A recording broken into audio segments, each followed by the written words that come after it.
Dans cet extrait, le chauffeur de camion inconnu qui a rejoint Edivaldo commence à partager un récit effrayant de son enfance. Un souvenir si vif et traumatisant qu'il ne l'a jamais oublié. L'enfance sur la route.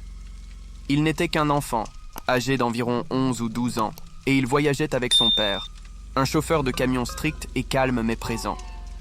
Les voyages incluaient son jeune frère, 7 ans, et les trois ont vécu des aventures simples, dormant dans le taxi, mangeant des paniers repas et prenant des douches dans les stations-service.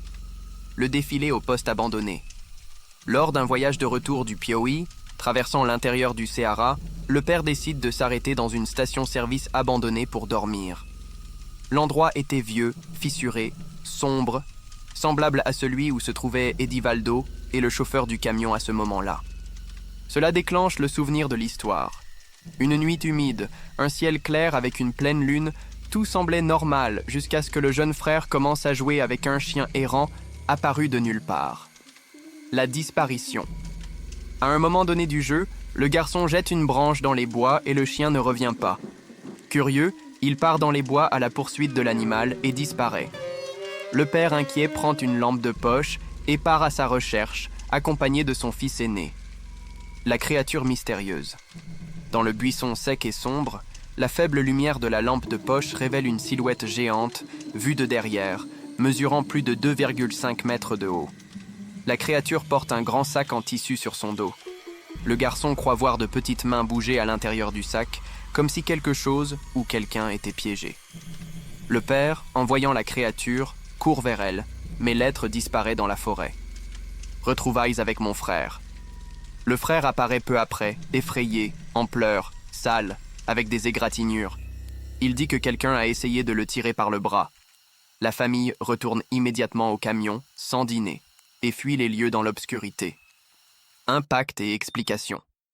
Le chauffeur du camion décrit la créature comme surnaturelle, avec des mouvements étranges, comme dans les films. Il croit que cette entité s'attaque aux enfants. À partir de ce jour, son père ne s'arrêta plus jamais aux postes abandonnés, même pendant la journée. Le chauffeur du camion parle à voix basse, fixant le feu comme s'il voyait le passer dans les flammes. Edivaldo sent l'air devenir plus froid. Le chien qui n'était pas normal. Le chien n'a pas aboyé ni reniflé. Il a juste regardé son jeune frère avec des yeux presque humains. Détail sinistre. Le garçon remarque que l'animal ne projette pas d'ombre sous la lune, mais ne fait aucun commentaire de peur de paraître ridicule. Lorsque le chien disparaît dans les bois, une odeur de terre humide et de viande pourrie remplit l'air, même dans les régions arides. Recherche dans les bois. Le buisson se referme derrière eux comme s'il était vivant. Les branches sèches grattent les bras comme des doigts osseux. La lampe de poche de papa clignote sans raison, révélant des traces sur le sol, de grandes empreintes de pas à 3 doigts et griffus. Son ambiant, sifflement lointain, gémissement étouffé, serait-ce le vent? Le fils aîné entend son frère pleurer, mais la voix vient de 3 directions différentes. La créature, détail folklore, nom suggéré, le faucheur de la route, un mythe local qui vole des enfants pour nourrir le désert.